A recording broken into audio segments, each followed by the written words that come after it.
All right, everybody, and welcome to the Outcast with Buzz and Juice. I am your man, Buzz. To my left is my man, Juice. Juice, the Juice Man. Juice Man in the build. So we got a bases-loaded show for y'all today. Bases loaded. I'm bringing that back. I know. I always like when you bases load yourself. Yeah. It's, no. Oh no. Uh-oh. My bases load. All right.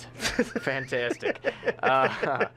If y'all are new listeners, just so you know, we aren't experts. We're not in the trenches with all these guys that do this for a living. We're just outcasts. That's why we're outcasts. With a microphone and a beer. Bringing you the best possible sports news and speculation that we possibly can. So welcome to the Outcasts. Hop on. Let's have a ride. Oh, it's going to be great. It's like a roller coaster. Getting into the show today, just plug a couple things. Check out the Mockery Podcast Network, which is, It's us. Yeah, that's us. We're a part of the Sports Mockery family. We're on the Mockery Podcast Network, along with our brethren, covering the Chicago White Sox, Chicago Cubs, and all the baseball, Pinwheels and Ivy. Make sure you guys check them out. Give them a 5-star rating and a comment on iTunes. Check them out on YouTube, and subscribe to their page. Follow them on Twitter, too, at Pinwheels and Ivy. This is a brand new thing that we've been starting up. We just started up, and we were lucky enough to sign on to it. Last week's show, for first-time listeners, was just... It was just a pilot. It was a pilot. It was a pilot that was intense as hell. Yeah, it went over really, really well. Let's thank C-Red Fred and Bull Scripted for coming on again. Great content. I got a lot of feedback. I don't know about you, and obviously via our Twitter page, go follow us at SM Outcasts. A lot of guys coming back at us saying, hey, they really enjoyed them arguing, especially about Mo Bamba, which was a lot of fun for us. That was my favorite part of the whole thing. I listened to it a couple times because obviously we like to critique ourselves here over at the Outcast. We like to try to get better that way, because when we get better content. You guys, as the listener, are more enjoyed. I just like to listen to myself because I feel like a MF and the superstar. I'm just kidding. I'm kidding. But yeah, thanks guys for coming on. Thanks for interacting with us on Twitter. We started doing some polls on Twitter as well. Those are fun. I like polls. Yeah, so be on the lookout. Make sure you follow us at SM Outcast, because on Thursday, tomorrow, because we are recording on a Wednesday, will be the Bulls draft party, because the Bulls will be picking at 7 and 22, maybe. We don't know. We're going to talk about that in a minute. We'll see. Did you see what I was repping today, though, man? I know you got the Lowry. I got the Lowry, last year's number 7 pick. I'm repping that today, so I'm very excited. Tomorrow I'll be repping another number 7 pick. See, I'm ready. Are you ready? No, we're going to be at Joe's on Weed Street. Come on up. We'll be handing out some stickers of the old logo. Obviously, we changed it, and we've had these stickers made up for a little while. So hand them out to you guys. You guys get some stickers. If you want 4 or 5, hey, I'll give you 4 or 5. I really don't care. Come and meet us, take a picture, man. Drink a beer. We're going to be doing some filming stuff, too. So you guys can react to the pick at 7 if they pick it. I mean, they may be trading up, trading down. Who knows? You can react to what the Bulls do tomorrow night. We'll be there with Bull Scripted as well. Keith will be there. Goose. So he'll be out there with us. So will some of the guys from... Sports Mockery. Emmett might be up there. He's a writer for Sports Mockery alongside me. He covers the White Sox. He might be up there. And then we're going to have Mikey from... not Cousin Mikey. From Family Divided. I believe he's going to be up there. So it'll be a lot of fun. So you guys can come by and take a picture or be in a video. Get a chance to meet us, get some stickers, ask us some questions, and we'll all be at the Bulls' mercy once they pick at 7. It's either going to be fantastic or Juice is carrying me out of there swinging at somebody, guaranteed. If they take Trae Young, either way, it'll be 1,000% entertaining. Absolutely, it always is. One more thing I wanted to bring up before we hop into the show. Congratulations to the Sin City Mockery, Sin City Mockery is the Las Vegas division of Sports Mockery. Yeah. They just landed UFC credentials, so they get to bring you guys way better content. If you're into the UFC, MMA, if you're into that stuff, guys, go to Sin City Mockery. Go to Sports Mockery, click on the little tab that says Chicago. You can go right to Las Vegas. You guys got to check that out. Follow them at Sin City SM on Twitter, and you can also like them on Facebook. So if you're a huge fight fan, UFC, MMA, go give those guys a follow. They will be able to bring you excellent content because they will now be in the trenches. Yeah, it's going to be sweet. I know, I already had a couple friends reach out and say, hey, these guys really getting credentials. Yeah, they are. It's going to be freaking amazing. It's going to be amazing. They're going to be able to give us some insider information. Hopefully we can have a couple of those guys on the show for, the big fights. I'd love that because I'm a huge MMA guy. I'm a huge pro wrestling guy. these are my hobbies. Combat sports. He's all about it. I'm all about it. And even though my dad says that pro wrestling isn't combat, he says it's ballet or something. I hate you. But hey, we're gonna jump right into here. So we got a, like you said, bases loaded show. We're gonna start our first first real segment, like actually getting into it. So this segment's gonna be called "Let's Crack One Open." We're going to buy a beer, Chicagoland beer, each week. We'll drink it throughout the show. We have some behind us as well. We're gonna score it 1 to 10, and then maybe we'll make a log or something. That way that these guys I can start logging it. That way these guys, if they want some, you want to reach out to us on the SM Outcast page, give you a beer recommendation, we can. So yeah, so we're gonna crack this one open. This is Revolution's Freedom of Speech. It's a peach kettle sour made with Greek yogurt, peach concentrate, Saison yeast strain. And yeah, it's supposed to balance the lactose is supposed to, in the Greek yogurt, is supposed to balance the sugars. That way it's more tart. Oh, fantastic. So, you know me, my favorite kind of beer is a sour. So yeah, so let's try this one out. Cheers, brother. Let's do it. Cheers, brother. There we go. God damn. That's good. That's good. That's good. If you guys are a fan of kettle sours, that's a real smooth one.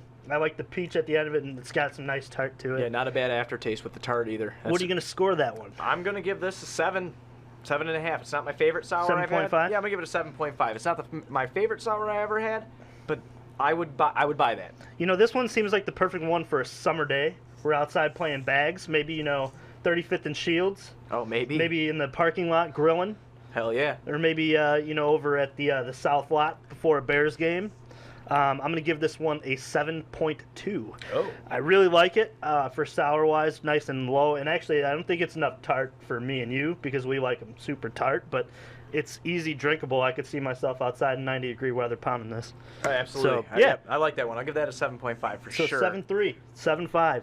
There we go. We're gonna log that, and then we'll put them up somewhere. Maybe on the Outcast page we'll put a link to a spreadsheet or something. Yeah, we'll figure something out. You can always make those in like the little Google thing. Fantastic. So, all right, so after Let's Crack One Open here, we're gonna jump right into the Chicago Bulls, and very excited just to even get into this.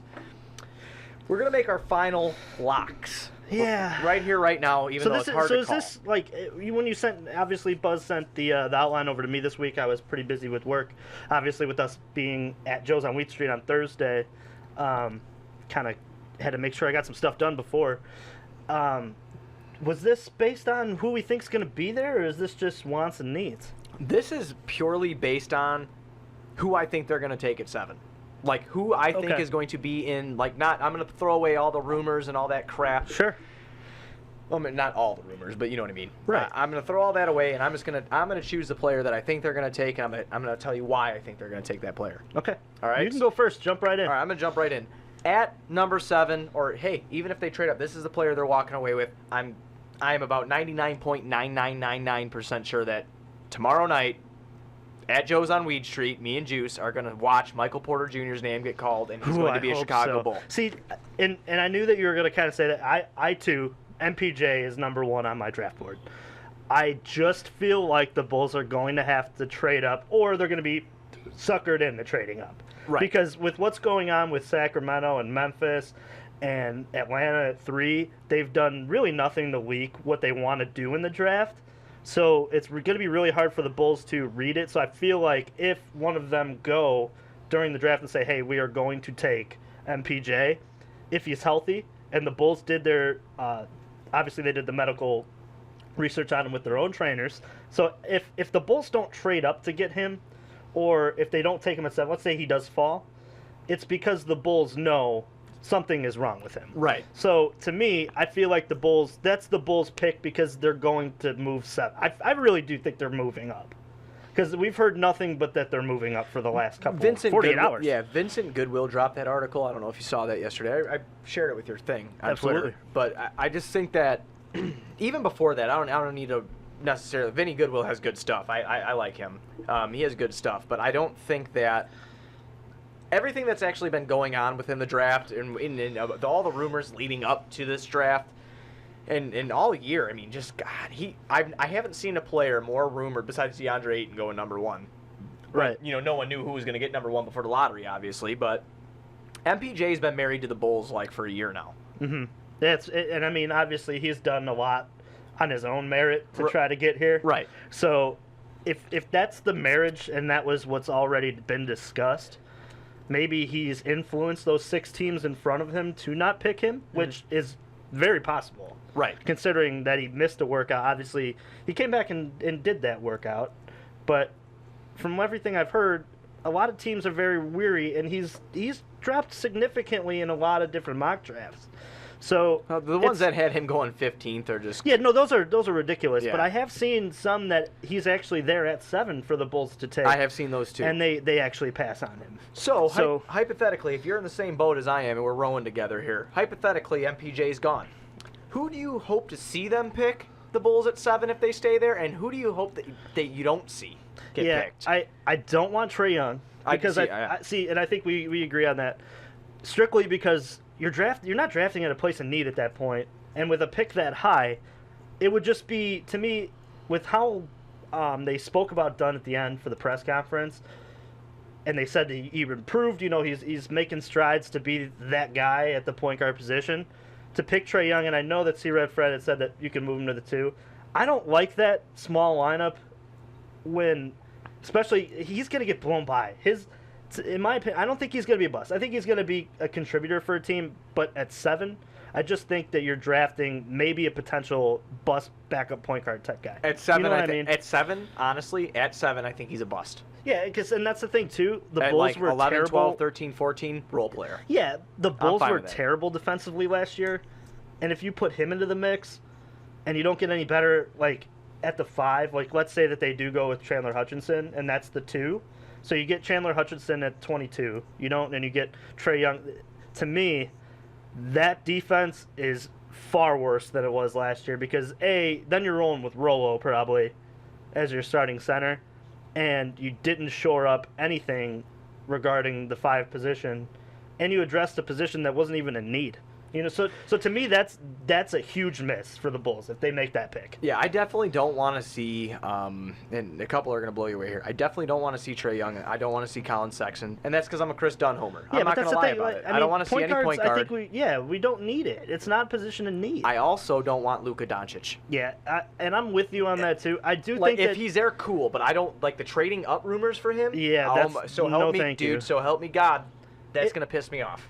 Unless they're trading, if they're trading up to 4, they're probably taking like a Triple J, right? Don't you think? Like, man, that's the pick that they're gonna make. If don't you think? Like, I would, because in my opinion, what they're going to do is hope that MPJ falls, right? Which is a possibility. And if they want to take 22 with a package to get another guy at 4. You can't pass on Triple J, can you? That's the Memphis. Unless you truly think that like MPJ is 1,000% healthy and everything's good. And you trade up for him. Right. Like, but that's the Memphis rumor that we talked about last week, dude. I just think that is all BS. I do. Like the Hawks. Because what are we gonna give? No, real honestly. But see, that's the other thing too that kind of like gets the whole thing. Who's got the second pick? Sacramento.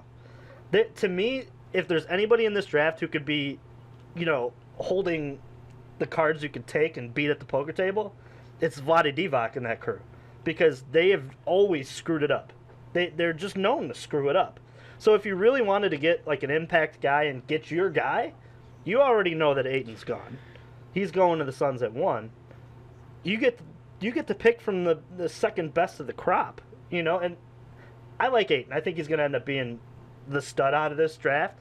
But there's 3 or 4 guys that are on this list that you could make the argument that they could be the best player in the draft at the end of the day. Bagley, Triple J. I mean, even Luka. You can make an argument for it. Do I think that's going to happen? No, I don't. But I could see a team calling up Sacramento and really throwing a wrench in this whole thing, because they're notoriously bad at being bad when it comes to their assets in the draft. And I mean, this is the other thing we haven't talked about as well either. These guys all have their own preference where they want to play. You see, Mo Bamba doesn't want to play in Memphis. Like, yeah, that was hilarious. Like, don't take me. I was like, what? Right, like these guys are all working like the lines and working out for who they want to work out with. To me, the only pick I see Sacramento having there is Bagley, because he's the only one who's really openly said go ahead, take me. Also, I just like, again, when it comes to position and need kind of thing, like Bogdanovich last year played great for them as a rookie. They have Buddy Hield. They have De'Aaron Fox. You know, adding a nice big in there in that mix would be good for them because obviously Scala Labissiere has his troubles. Huli Cauley-Stein has his troubles. They've had growing pains, and Bagley is an offensive beast, no doubt about it. But it's so, oh, man, it's just so crazy. I don't know where they're going to go. I think tomorrow is going to be something else. I think we're going to have a good time. Well, not just a good time. Obviously, we'll have a good time with all our viewers. No, the draft is going to make me have a good time. I really think that... Or throw up. I think that we're going to get, like, grenades everywhere. You know, things out of nowhere. Because there's a lot of teams that are lower in this draft that have the assets to trade up if they really believe in one of these big, you know, top 10 prospects. So that only opens it up. And there's teams at the top, like Memphis, like Sacramento, like Atlanta, that... I mean, they could move some contracts and kind of play it that, hey, we're going to be bad for a little bit. Maybe we should get these off the books. Let's unload these before like a big 2020 free agency type. Yeah, right. Or, you know, I get it. Like, I'll tell you something right now. I'll give you the 20-second Rolo, Bobby Porter, whoever. Just not my core of Dunn, Levine, and Lowry. You can have everybody else. I don't care, honestly. I really don't.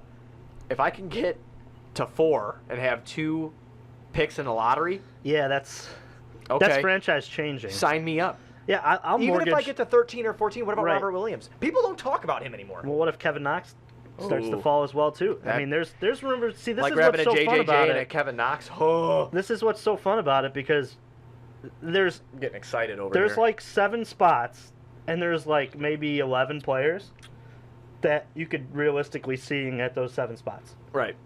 And it's going to be interesting to see. Obviously, looking at the teams that we have now, you speculate what they need, who they should draft. But, I mean, there's financials that go into this. There's obviously positions that maybe this GM doesn't believe in this draft as much as maybe the next one does and wants to trade out of it, maybe to acquire some assets for maybe the future years. But to me, there's just so many factors in that's going to make tomorrow night a lot of fun. And that's why all you guys need to come out, see us, Joe's on Weed Street, get a picture with us, have a good time, and we'll watch this all unfold because it's going to be crazy tomorrow. I got a feeling it's going to be one of those. I mean, we already saw salary dumps around the NBA today with Dwight Howard. I mean, we're trying to... Thank God we didn't sign him. Yeah, right. But it's going to be fun. I think MPJ is the pick. A realistic expectation for me is probably like Wendell Carter. I think, I wouldn't be mad about it. I'd clap for the pick, but to me, as good as Wendell Carter is, if MPJ doesn't fall, I'm going to be very upset when it comes to if he's a superstar, because the Bulls had every opportunity to suck last year, and they put themselves in this spot. You know? Right. Well, what I kind of think is funny about the whole thing, too, and leads me to believe it, after watching the end of the year presser with John Paxson, is like Wendell Carter Jr. I like Wendell Carter Jr. I would not be mad if he was on the Bulls whatsoever, so I don't want anybody to misunderstand that. But Paxson said that he wants high potential players. He wants a superstar. So does that lead you to believe when it comes to the safe pick, right? So, like, when it comes to your safe pick, like your Mikal Bridges, who you know basically what you're going to get, your safe pick with your Wendell Carter Jr., because you know he's going to be good. He's going to be a good player. Do you want to take that swing? You want to swing and, like, try to get that guy? And I was thinking about this on the ride over here. I would rather Paxton take a swing this year. So would I. With Michael Porter Jr., with his back. I obviously don't have the medicals. That's why we're outcasts. Take a swing at Michael Porter Jr., if it doesn't work out, he tried, man. Like, that kid was every bit going to be a superstar. If his back doesn't hold up, it's not because he wasn't a good player. It's because he had health problems. And I know that at 7, we should get somebody who's going to be a contributor for the next couple of years. But how many times have we watched at 7, we take the safe pick, and it ends up being a guy that's just okay, and we're just good enough to lose to, you know, in the Eastern Conference Finals or in the... You know, or to be an 8 seed, or to be just middle of the pack. Like, you got to take big swings to win rings. You know what I mean? I think that last year, and I will say it, like, a lot of people were mad about the Lowry marketing pick. I was happy about it, but did I think Lowry was going to come out and be all rookie NBA team and be a dominant like, or not just, I mean, yeah, kind of dominant. Right. And as we see him now, he's putting some weight on. Some muscle he in. might be the guy, but I mean, that was kind of like a safe pick that paid off. I think you lucked out. I think that was good. Well, Now take the swing. Take the swing on somebody now. Right. Do it now. See right, what happens. Well, and that's the thing too. The Bulls are 1,000% in the right spot to take a swing because all these contracts are on the low end because they're rookie contracts. In 2 years, if Michael Porter Jr. doesn't work out, the 2020 class is loaded. You can maybe just throw some money at somebody to fix the problem that you screwed up with for the 2 years that he was hurt. So it's here nor there. Obviously, after 2 years, you could always decline a player option. It won't get to that, but right. you can always, or you trade the contract take a swing. away. I'm even okay with them trading up and getting MPJ. Like I'd be okay. Obviously, I wouldn't try to give up too much. I don't want to give up any future first-round picks. Right. At that point, I don't either. If 22 and like maybe a Portis gets it done for me to trade up, and then maybe if I have to include 7, then I do it if I know that his back's okay. But like that's the thing too. I would rather them take that swing at that kid than to fall flat on their face and get like a Trae Young. You know what I mean? Because they played the draft too safe, and all the potential that they wanted before that, the guys on their draft board were picked before they were even there. Right. I just, like I said, if we do take a swing and we walk away with a JJJ or an MPJ or both. Could you imagine if they end up with both? No. That's 2K stuff, man. That'd be cool. And that's the thing, too. They have enough assets to maybe do it. If somebody truly believes in somebody sitting at the poker table like a Vlade Divac, who's I'd be willing clueless. to mortgage my future like Brooklyn did for Paul Pierce and Kevin Garnett if I can be guaranteed to land JJJ and MPJ. Yeah. It ain't going to happen, but that'd be something else. There'd be so many J's. That'd be something else. All right, man. Well, transitioning into a new segment. You guys heard Let's Crack One Open last week, and then we just did the Let's Crack One Open to, pretty much introduce the show today. We've got a new segment coming along that we have done once before. We always get into our sports talk, so we forget to do segments sometimes. We just get so deep into things. We start talking about something. Obviously, it's a drinking podcast while we sit here, so we rant. Absolutely. But this is called I've Got 5 on it. Like the song. Like the 90s song. Oh, my God. So, this week was Father's Day, this Sunday. So, hey, happy Father's Day to you, your first one. Thank you. Thank you very much. Happy Father's Day to my father, to your father, all the fathers out there. I love you, Daddy. So I was in the car after Father's Day on Monday thinking, what a great segment. I got 5 on it. The 5 Chicago or just general sports figures that played in any of the MLB, the NHL, whatever you wanted to say, whatever sport. The 5 dads you would want as like sports figures. All right. So I'm gonna let you lead off. This because is gonna came be with fun. a segment. This is because to me, or do you want to go 1, 1, 1, 1, or do you want to just we can go 1, 1, 1, 1, 1. I kind of like that. Okay, cool. Let's do it. So, my first one, Ryan Dempster, former Cub, closer, starter.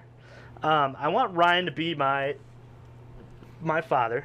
Ryan Dempster. I always liked Ryan Dempster, because if you're not watching this on iTunes or on YouTube right now. The glove thing. Yeah, the glove thing he did with his hands. I didn't even think of that. That was actually... That's why I thought you picked him. I thought he played with his hands well. I don't know. If you're a Cub fan, you know Ryan Dempster has one of the best Harry Carey impressions. So I would want my life narrated by my dad, Ryan Dempster, at that point. I think that'd be hysterical. Oh my God. Because if you ever YouTube Ryan Dempster, Harry Carey, it's amazing. It's funny. Every day I could wake up and go, hey, Daddy, give me the Harry. Oh, no, dude. But how funny would that be to, every day, Ryan Dempster, to do the Harry Carey impression, and then he could... Give me the Harry. That needs to be a damn T-shirt right now. It could. Give me the Harry. But go ahead on your first one. How do I follow that? You don't. All right. My first sports dad, I would choose Brian Urlacher. Interesting. Yeah. Growing up, man, obviously, I'm a huge Bears fan. I mean, both of us are. We know this, I mean, Brian Urlacher was just like that, that mean figure, who just seems like if I was getting picked on in school, he'd go whip that other kid's dad's ass. And the other thing with that too is now he's the hair restoration spokesman. So if you ever Right. start to lose your hair, you got free product. Right. Hopefully, It's win-win. Hopefully that doesn't happen to me. I don't think it will.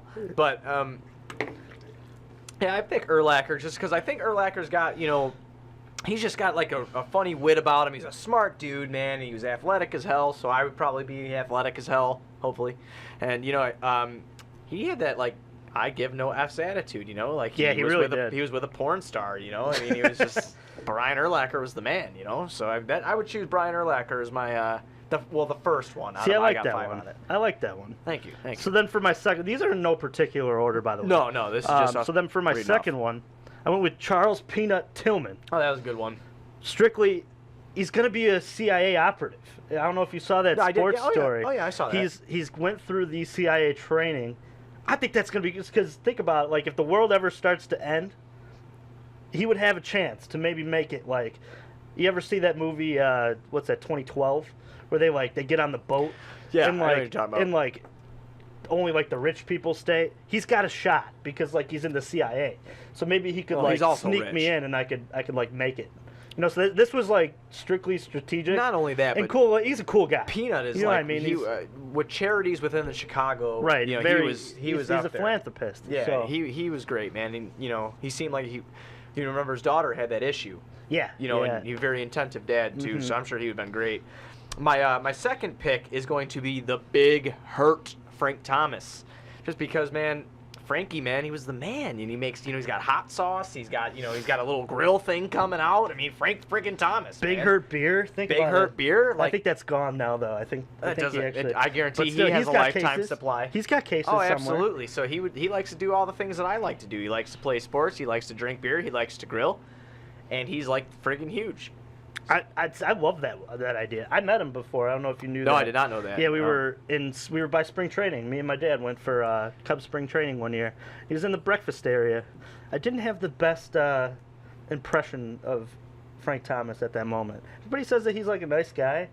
To me, he just seemed like he didn't want to give me the time of day. Yeah, my dad doesn't like to be bothered with BS. So Yeah, I mean, I get it. But he was like, it was actually the year he went in the Hall of Fame. So I walked up to him and I said, "Hey, congrats on the Hall." And I tried to shake his hand, and he didn't shake my hand. I was like, "All right, man. I get it. I probably wouldn't want to be bothered all the time either. But still, well, then don't go out in public, Dad. yeah." So I Don't was go kind out of in saying. public. But yeah, so I liked that one. My third one I got on here, I got Kid K, Kerry Wood. Oh, jeez. I mean, fireballer. If he was my dad, I'd have that arm. I'd be like, "Dad, I'm gonna strike out 21." He's just a quiet, humble Southern kid. Just loved baseball. Huge Cub guy.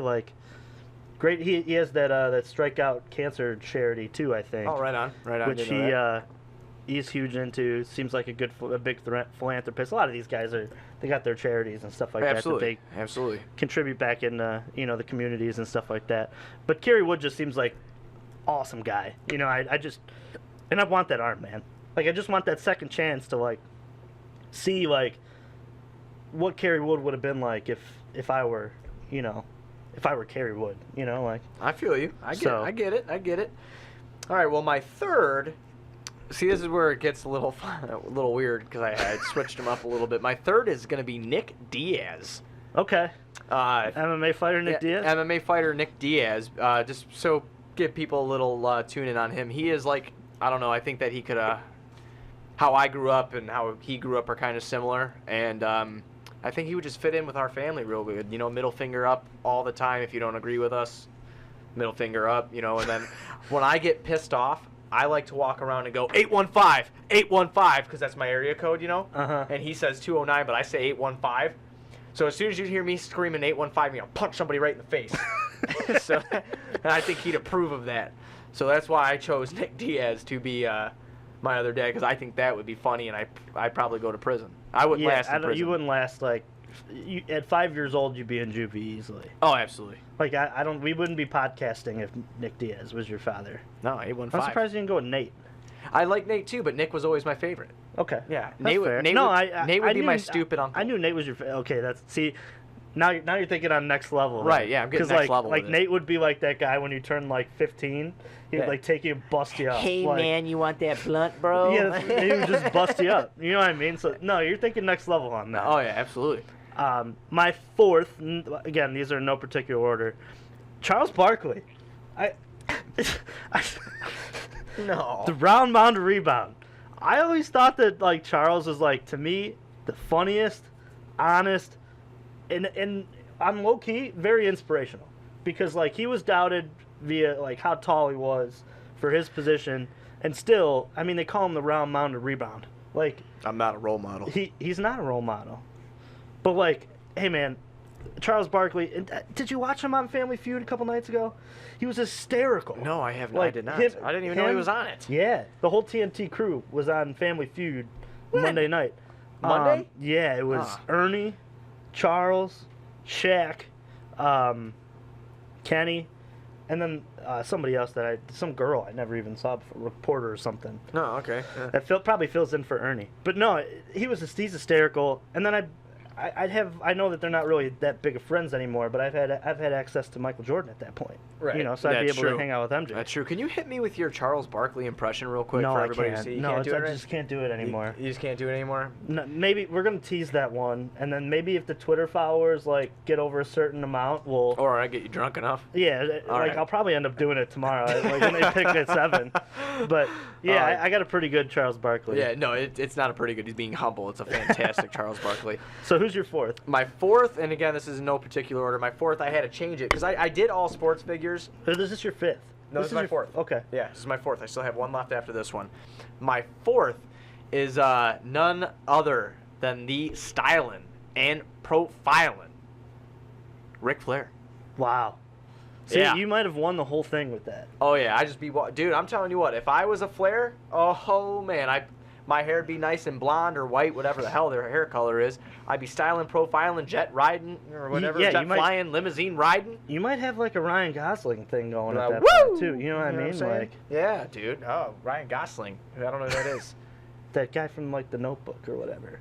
Oh The God. actor guy. That movie. He'd be a beautiful looking guy. That movie at made me point, though. cry so bad. Yeah, it's, I'm not it's a gonna lie to very you. I sad cried, movie. I cried like a bitch. I'm not It's gonna lie to you. sad, man. It is. I hated it. But no, it'd definitely be Ric Flair, man. You know, you've been around for cousin Mike. He's our security guard. He'll be with us He'll tomorrow. be with us tomorrow. You get to meet him if you're. But when me and cousin Mike start drinking and stuff like that, we'll throw cousin Danny in there too, man. We'll start doing them chops, them Ric Flair chops, you Oh, know, I and be know. like, woo, you know. So I mean, I would pick Ric Flair for sure because he would show me. That's a good one. He'd show me a lot of cool things about living the high life and you know, getting women and whatnot. I mean, I don't need women because I'm happily married and I love my wife very much. But you know, Ric Flair would show me the Well, tricks of the that's trade. that's the thing too, man. Like in this, I got 5 on it. Who's your dad? Like, Who's your daddy? we need like the Who's Your Daddy and What Does He Do from what's the movie? The Arnold Schwarzenegger one, the Christmas one. Oh, Jingle All the Way. No, the Is it Kindergarten Cop. It's not a Kindergarten it's Cop. not a, yeah, it's Yeah, not you a said Christmas, Christmas. one. My mistake. Yeah. Who's your daddy and what does he do? Who's your daddy and what does he do? Yeah, no, that's a good one. I didn't Yeah. even like. Yeah. But here I'm gonna go into my final one. I think I take the cake at this one. All right, give it. I don't like to like toot my own horn very often. I'm a humble guy, but I think I win. I got 5 on it this week with this one. Stacey King, Oh God. Bulls announcer, I like Stacey. former Bull, and these are strictly based on the Staceyisms. Think about sitting around at the dinner table, you know, nice like turkey dinner. You got corn, you got mashed potatoes. I'm gonna post this turkey to Facebook. No, think about it. You got green beans, and you know you got the roll, and you go, "Hey, Dad, can I get some butter with that roll?" Oh no. Think about it. Think how funny that would be. Like all the Stacey-isms, the spin cycle, the hey, that's you're at the grocery store. Maybe they're handing out samples there to Sam's Club. Hey, Dad, that's free cheese. Think Oh about my it. Think God. about all these like. Yeah, that'd be great. See, the Stacey-isms to me around the house would be hysterical to the point where like, I could make sure I could deal with my dad being Stacey King, because like I think that'd just be funny to throw off like all the isms in my. I wonder if he does it. Maybe we have Stacey King on one time. We'll ask him. I'm sure we can get a hold of him. He's very active on Twitter. Absolutely. Stacey, if you see this, come on, man. He wants you to be his dad. I know, and I thought I won with that one. But I got to see you what might you have. got. You might have. We'll let our fans vote on who won. But my last one is none other than the GOAT. The greatest player to ever play the game. And with that statement, you have lost. Kirk Heinrich. Kirk Heinrich would be an excellent father. You know why? Because he never backed down. He was very good. He was underappreciated, kicked ass, had a good career. Kirk Heinrich would have been a great dad. He would have taught me the fundamentals of the game. He would have taught me defense. And then when that punk ass Rajon Rondo tried to punk him, who ran? Who ran, Kyle? Who ran, Juice Man? Rondo ran. Rondo ran. He didn't want no piece of Kirk. So, let me get this straight. Yeah. I do. Kirk Heinrich hang on. Is your last pick on here. Absolutely. This is the one that you think takes you to the top? I thought Ric Flair took me to the top. I thought you should have saved Ric Flair for the end. I think that end. Kirk Heinrich brought me into another universe. Not even a galaxy, another universe that has never been discovered before. Yeah, I just... My blood is boiling while I'm even thinking about the fact that my best friend's dad would be Kirk Heinrich. That'd be sweet. No. I don't care. I would know how to shoot the three. All day. All day. Kirk Heinrich for sure. I do think that MJ's the GOAT, but it is always fun to say that Kirk Heinrich is the GOAT because it pisses people off, and I live for that. Viewers, tweet back and just tell him to get a brain. Please. I don't need a brain. Kirk Heinrich's the man. No, but that was fun. It was a good first. I got 5 on it. Well, Obviously, we did this for Father's Day. Right, and this is something cool too because this introduces a new segment. Another new segment. So, So with that being said, guys, we want to start doing this thing where maybe we do like monthly giveaways. If that's something that you're interested in, let us know. So this everybody segment, likes free stuff. Yeah, everybody likes free stuff. So if you're interested in that, let us know, and then we can always come up with ideas together. Us Outcasts can come up with good ideas, So let's figure it out. But we're going to call this segment Read Between the Tweets. Ooh, like between the sheets? Exactly. Or between the lines, because we're reading. Okay. All right. Well, if Kirk Heinrich's your dad, you definitely can't read. Yeah, but I can get between the sheets because ladies love them. Right there. Yeah, But you saved it there. I did. Thank you. Yeah, but so reading between the tweets. So if you guys could have 5 sports figures as dads, excuse me, let us know who they'd be. Go ahead and tweet at us. Tweet at the SM Outcast page. Yeah. On Twitter. You can even comment them below on YouTube too if you're not like a Twitter person. Yeah, go ahead and do it on YouTube also. We're gonna put them all in the. Right. So you guys go ahead and throw that in there. We always look at everything. We look at all the comments we get. We're very active on Twitter. Yeah, so. and we thank you guys all for your interactions as well. Yeah. It's tough, and it's also cool for me and him to come home from a long work day where we both get beat up, and we look at those comments, and it's essentially people telling us that they enjoy what we do. You know, it's a lot of fun, and hey, we enjoy bringing it to you. It's a lot of fun to. That translates into today too, because it was a rough day, and I was like, man, I don't know if I'm gonna be able to do this when I get home. But then as soon as I got home, I'm like, all right, I got my second win, man. We're gonna make this happen. But yeah, the read between the tweets thing, guys. Go ahead and tweet at SM Outcasts. Go ahead and give that a follow, or go to the YouTube page. Go ahead and give that a subscription. And then comment and let us know who your 5 dads would be. And then I think that we can try to work something out where we'll all come up with ideas together on like maybe a T-shirt, maybe a hat. A T-shirt or a hat or a sticker. We'll figure something out. Yeah, something cool. It'll all go into a pile and we'll draw. Yeah, we'll draw a winner. Absolutely. So that was our couple segments for the show. Let's crack one open. I got 5 on it, and read between the tweets. Stay tuned for more segments. Yeah, we're gonna be doing more than just that.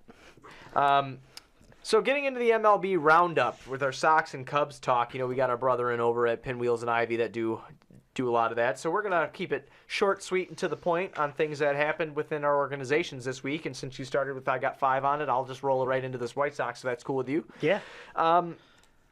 Luis Robert was called up to, he went from lower class single A to high class single A Winston-Salem, which is awesome, because a lot of people thought he was going to start there, Right. But that outfield was so stacked. And he was coming off the injury too, right? So Absolutely. they're trying to work him. So that's exciting because he's been doing real good. He had like 6 doubles or something like that. He was batting like 285. He's doing real well. From what I've read, and I don't get to watch a lot of his stuff, obviously, but I get to see clips and stuff like that. But him getting called up was really good for the White Sox this week. Carlos Rodon has had 3 starts. I think that our initial night that we recorded was his first one, if I'm not mistaken. Yeah, it might have been or something like so that. he just had his third start last night. He had a rough night. What I was just saying before actually we went on air was that I don't think it's a talent issue with Rodon. I think that he gets in his head sometimes and he just makes some boneheaded decisions, But I mean, hey, if I was standing on the mound, I wouldn't even be able to do half of what he does. Yeah, and that's you're not betting on it. You're hoping that he becomes something. Obviously, this is way early in the White Sox rebuild, in my opinion. Some have said that they're much farther than they think. I to me think that they're actually maybe a little bit farther than their projection, based on some injuries, based on the slow moving of the prospect, slow development.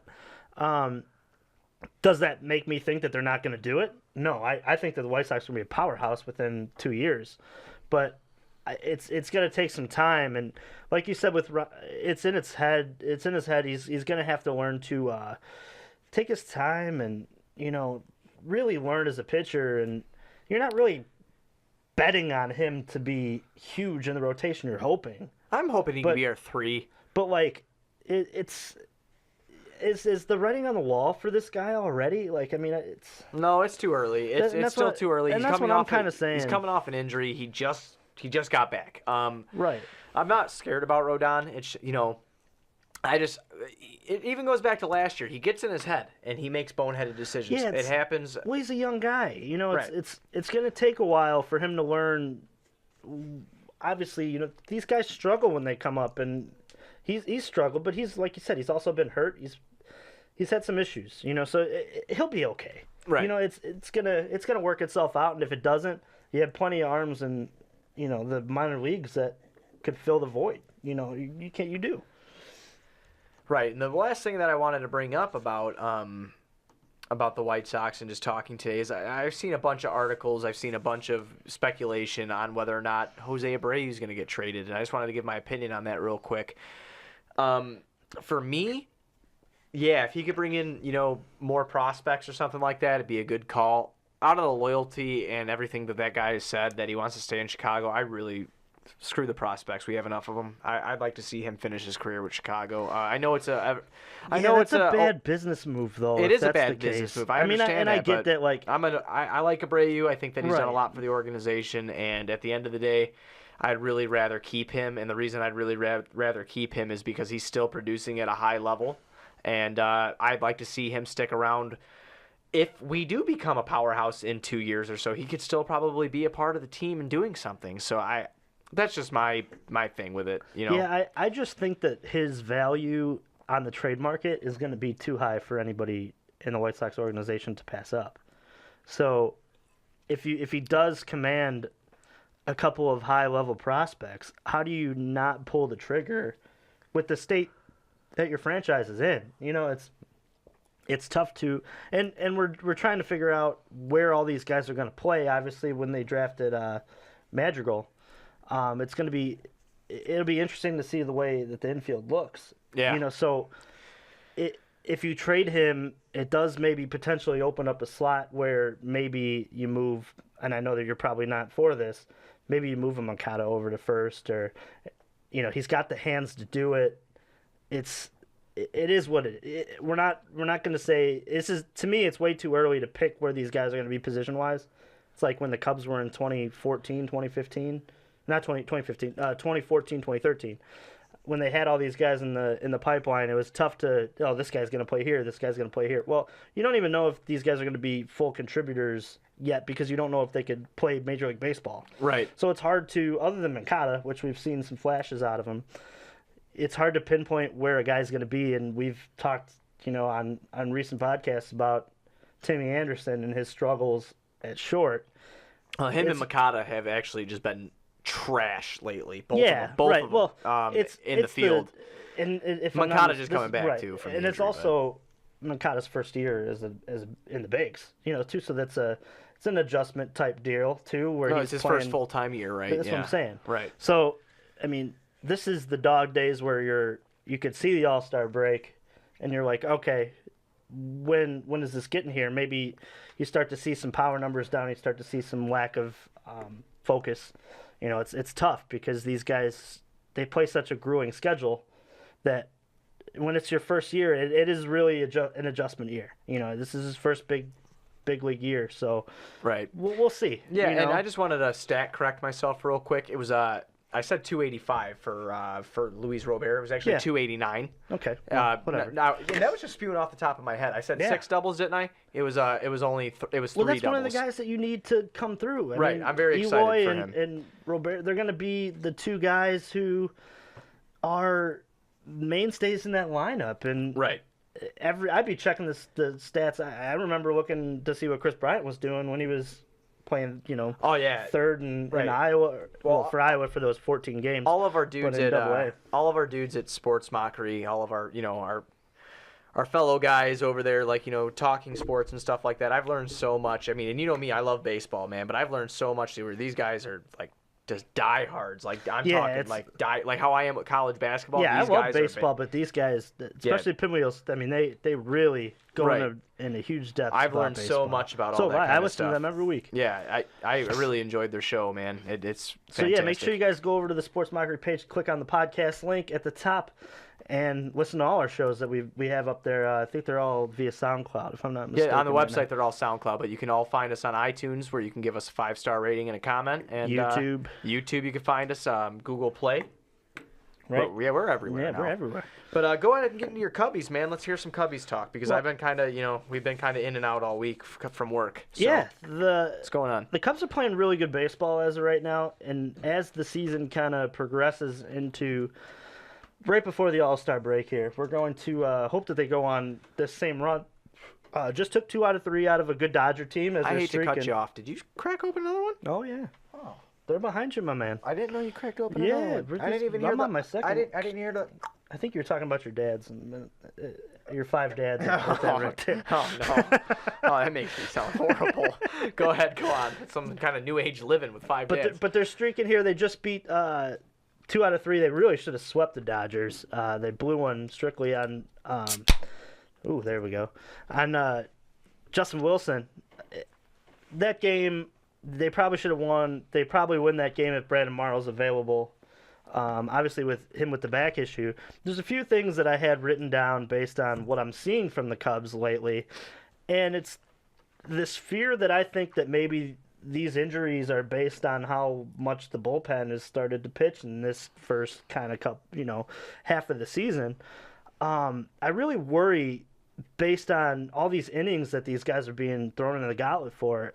I mean, obviously, every 5th day, Tyler Chatwood can't get past 4. So it's really tough because every 5th day you're taxing the bullpen. They've had a lot of rainouts, so they've had to play some double headers. Most in the league, actually, it's the most rainouts since 1989. Oh, wow. If I'm not mistaken, for the Cubs. So it's been a rocky schedule, and they've still kind of kept pace with Milwaukee. So they have this problem now with the way that, and the guys at Pinwheels already kind of alluded to it in their last episode, about Mike Montgomery and how great he's been since he's been spot starting for Yu Darvish. He had a simulated game this morning, so he's gonna on Monday go and do a. It was a minor league stint. Yeah, but he only needs one of them. A rehab start. So he only needs one of them, from what he said, and then he'll be back hopefully in the rotation. And now the Cubs are gonna have to make a decision. Do you take the Tyler Chatwood, who struggles with the walks, and throw him in the bullpen, which to me, you can't do that. You can't have him coming into the games and walking people and giving up runs because he's putting people on base. Then it's, expecting after 2 batters that somebody bails him out. Or do you spin Monty back into the bullpen with this incredible run he's on? It's going to be tough, and I think the Cubs are going to have to get creative. They might go 6-man rotation. It wouldn't surprise me. But I think that's something that, and I think there's only one guy in the rotation who would be opposed to that, and it's John Lester, who likes to pitch every 5th day. But I wonder what they're going to do with that. And if it were me, I would almost beg John Lester to go 6-man rotation. I know he's been great. He's been the anchor this whole season. But to me, you can't not use Monty with the way he's pitching.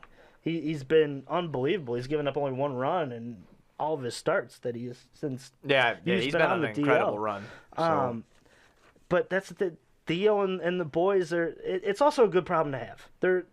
They would rather have capable guys that are able to go out there and pitch every 5th day than, obviously Tyler hasn't been up to his contract yet, as he walks way too many people, but he's gonna work it out. Hopefully, they got Monty, he's like we said, he's streaking.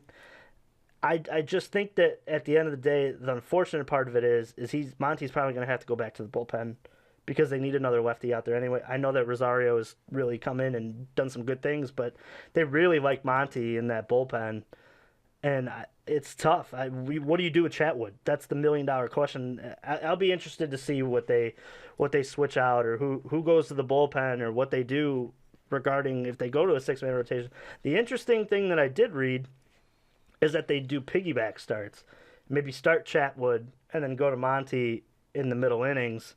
But to me, that kind of kills the guy out of your bullpen anyway. You might as well just go 6-man rotation, because those days and day after, day before, you're limited bullpen-wise because you can't pitch Monty if he's going to go 4 the next day. Right, yeah. So I don't like that idea. They're going to have to – it'll be interesting to see what Joe does, because at the end of the day, that'll be his choice, and I don't know what I would do.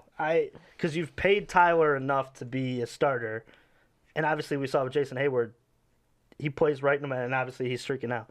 But Jason Hayward played right when he was terrible for however long, just because obviously he's picking up the ball for a contract. I wonder what they'll do with Tyler, and because to me they can't put him in the bullpen, but. And then that kind of bled into my Carl Edwards on the DL, Brandon Morrow with the back. These starters need to go deeper into games. I know that we've talked about, like, in the playoffs that it shrinks the bullpen, or it expands the bullpens, and obviously these managers don't like to have the starters see the 3rd time around in the order. But if we get to September and it keeps on this pace, I wonder what the bullpen looks like. They are pitching way too much. So I hope that whatever they do regarding the starting rotation lights a fire, and these guys can go deeper. And I think if you comes back healthy and he's the you that we know, he'll fix a lot of those issues too, because he'll go deep into games. So. But yeah, and that was pretty much it for Cubs talk. Because other than that, we're kind of just dog days until, and they're streaking, man. They're playing great baseball. Today was good to see them take that rubber match against the Dodgers, especially a good Dodger team. Yeah, I'm glad you guys had a fun day, because we got killed 12-0. So yeah, and a Ronaldo Lopez start, so that's very upsetting. But I didn't want to bring it up, but I had to. You don't seem so sad. Nah, man, I hate when Ronaldo gets beat up, because I like Ronaldo. So he's had a couple rough. He had a couple, not in a row, but he's just had a couple rough outings this year. Right. Like just rough, like where it doesn't look like him, and that happens. But every with young pitchers. Every pitcher has that. Right, though. and especially. I mean, John Lester. I remember if it was in last year's year before when they won the World Series, right before the All-Star break against the Mets, he got lit up for like 11 runs in like 4 innings. And everybody was like, oh, John Lester's done, because I think he had given up like 7 runs the day before. And I remember them saying every pitcher goes through a little slump. Oh, yeah.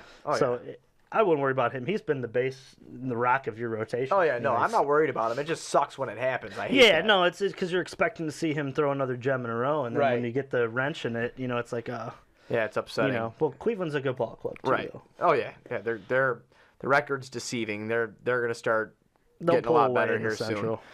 Yeah, absolutely. But getting into our last couple topics of the day here, and we're not going to be long on it because there's nothing really hot going on right now, but Chicago Bears talk. Chicago Bears talk. What do you think about the reports coming out that Mitch is, becoming the leader of the team? Do you think that's just, them trying to make him something that he's not, or do you think that that's actually the case for Mitch? I think that it just only bodes well for the Bears if he's the leader. They've invested so much into Mitch Trubisky based on trading up, giving him the reins, signing all these wide receivers, drafting wide receivers, drafting offensive linemen. He should be the leader and run with it. It makes me feel good that he's kind of stepping out of his shell and taking the reins and saying, hey, this is my team. And you really hope that based on, in my opinion, if Mitch fails, they all fail. And if they all fail, they're all fired. Right. So, and we're sitting in our seats at that point. With a $10 beer and a pocket full of dreams for next year. Right. Well, not even next year. They no, you know what I that... mean. Next year. I have to say that every year. Right.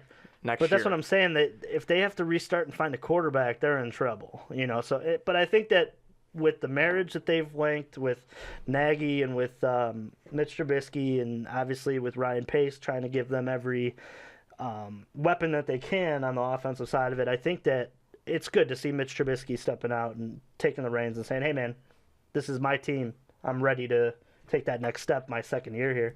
Does it make me feel like the Bears are going to be contenders next year? No, because everybody looks good and everybody sounds good when they're in no pads running around throwing footballs in shorts. Right, it's OTA. You know, it's fun. It's good to see them with the camaraderie, them all believing in each other. But let's be honest here, it's way too early to sit around and talk about, winning the division or. You know who I think listened to the show? Who?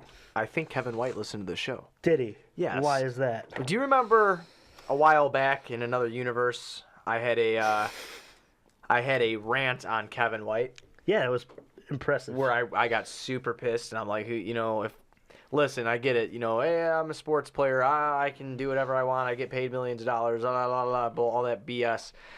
He ignored. He actually didn't answer questions for the media one day, which is whatever. You got that right, bro. I get it. He's letting his play do the talking, which is nice. After those comments that he had before. Yeah. And he is impressing in OTAs. Now, am I super excited about it? No. Like we said, everybody looks good in shorts. Yeah, exactly. But am I happy to hear his name? Yeah, I am. But, am I impressed? No. I mean, not that you need to impress me by any means necessary. I'm a dude drinking a beer, sitting in the basement, and, doing a podcast. I'm an outcast. I'm not, Right. I'm not one of you guys, but I do like hearing his name. I think it's tight. I think, hopefully that this can be where the season where Mitch breaks out, Kevin White breaks out. That'd be it's sweet, something but crazy. Do you think that somebody in the Bears organization kind of pulled him aside and said, hey, you should shut your mouth until you play more than 5 games? I mean, that's possible. They handed him $20 million to do nothing. So, I guess, yeah. I don't know. To me, his agent or somebody probably pulled him aside and said, hey, this is probably not good for your stock.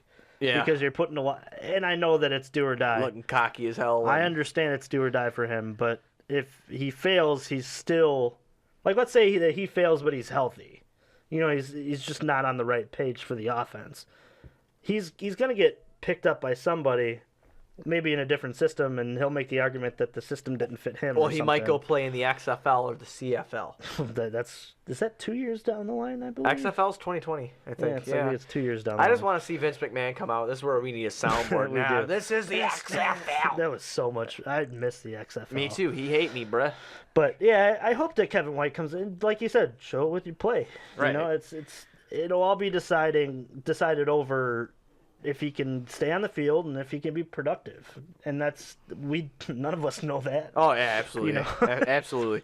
And then one more thing about the Bears. Are you happy about the orange jersey return? Well, considering... I thought this would be a fun one. Considering the last time that they had the orange jerseys, the record in the orange jerseys was 4-2. I will invite the orange jerseys back.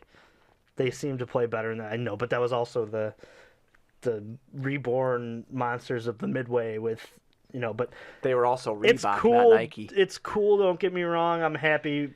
I was a big fan of the throwback jerseys that they used to roll out on Thursday nights. Yeah, I know what you're talking about. Or like the occasional primetime game, they'd wear those. But yeah, they're cool. It's a jersey. I had the orange jersey with the Forte though. That was the first jersey my dad ever bought me when we were at a game. Was it was an orange Reebok, legit one that was expensive too. He got it for me at the game. Well, anytime you buy anything at the game, it's marked up 50% more. It was an Urlacher jersey. Right.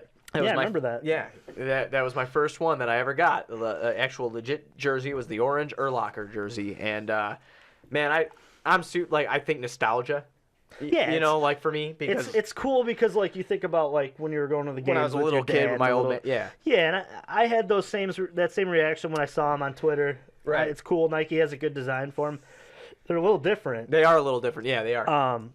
But yeah, does that mean I'll buy one? Probably not. But I mean, Oh, no, it'll be cool to see them, and if they play like I just said, if they're 4-2 in those, and they do that again, then hey, It's so I'm funny, down for dude. them to Like, wear 'em. I don't have a lot of jerseys. I have a Cutler jersey. I got a Urlacher and a Peyton jersey, and I got those for Christmas. right. And then I got a Jordan, a Pippen, and then the only 2 White Sox ones, or I have 3 also, 2 White Sox ones. I have a lot of Bulls ones, but I have a Scotty Pods legit jersey. I have a Joe Creedy legit jersey, Frank Thomas, and Harold Baines. I don't really like wearing legit jerseys. I like jersey T-shirts, man. I don't know That's why, fair. because like I just don't. It makes me feel To me, it weird, depends. you know? To me, it depends on the time of year. Like, if it's like super cold and it's December and I'm at the game, You throw a I'm jersey like, over yeah, there. I'm Yeah. like buried in a hoodie, Right. like I don't care what looking I'm wearing. like Ralphie in Christmas Story. I can't put my arms down. But yeah, I like that the orange jerseys are back. It's like you said, it's nostalgia. Yeah, it's a cool thing, man. And if they play well in them, I don't care what jersey they're wearing that day. Right, I agree with that. So if you guys are listening on iTunes, go ahead and drop us a 5-star rating and a comment down below on why you chose to listen to us. We actually got a lot of them last week after our Yeah, debut saw episode, that. so like thanks Yeah, so thank much you. for that. Yeah, we truly appreciate that. Make sure you go to the Mockery Podcast Network, check out Pinwheels and Ivy and ourselves. Same thing with those guys, 5-star rating, comment down below on why you chose to listen to them. Go to YouTube for Pinwheels and Ivy and the Outcasts with Buzz and Juice. Yeah, if you want to see our pretty faces, if you we're wanna- on that if you avenue as You well. want to see how we look And see also, if you want to see our pretty faces, make sure you come out tomorrow at Joe's on Weed Street. Joe's on Weed Street. For our appearance. We're going to be there with Goose Bull Scripted, as well as guy from Family Divided Podcast. Yeah, Mikey, right? Yeah, so I know his Mikey name, dude. or I've been drinking. Yeah, it'd be fun. Come meet us, get a sticker. They're the old logo, so the ones that are made from the old logo are the only ones there, so they're going to be vintage. Yeah, you're gonna have a vintage Outcast logo that lasted like literally 4 days. We've actually had it for a few months. We have. Vintage. It is. Vintage. So- But if you're on YouTube, like, comment, and subscribe. That's the most important part. Subscribe and like and comment. And make sure you follow us on the SM Outcast Twitter as well. Yeah, follow us on That the way, SM if Outcast you Twitter. aren't able to go tomorrow, maybe we'll drop a little video Periscope type deal. Yeah, absolutely. And then for all of your sports reading needs, go to sportsmockery.com. And yeah, That's the cool thing. You can listen to us while you read articles about your favorite teams. That's Imagine fantastic that. stuff, man. That is fantastic stuff. But Well- yeah, this was fun. No, yeah, it's always fun. It's always fun. We're the best around. Nothing's gonna ever bring us down. I don't know, man. All right, we will be back next week with a bunch of awesome new bases loaded topics. Be sure to check us out, like Juice has said. Joe's at Weed Street tomorrow. 6 p.m. is when the draft starts. We will be up there Probably around 5. probably around 5. I would assume we're gonna try to get there a little early. We both have to leave our day jobs a little early tomorrow for this, so yeah. But you guys be sure to check us out up there. Joe's on Weed Street. Like, comment, subscribe on YouTube. 5-star rating on iTunes. Download us. Tell your friends about us. Tell your mom about us. Tell your dad about us. You know, we're coming. Make sure you respond with your 5 dads too. Yes, yeah. Please do the read between the tweets. That segment only works if you participate. Yeah, if you don't participate, it's stupid. But all right, guys. For Juice, for Buzz, we will catch you on the flippity flip. Was that a Michael Scott? Oh yeah. All right. Later. Go to Sports Mockery for Chicago sports, news, and commentary from those who know it best, the fans.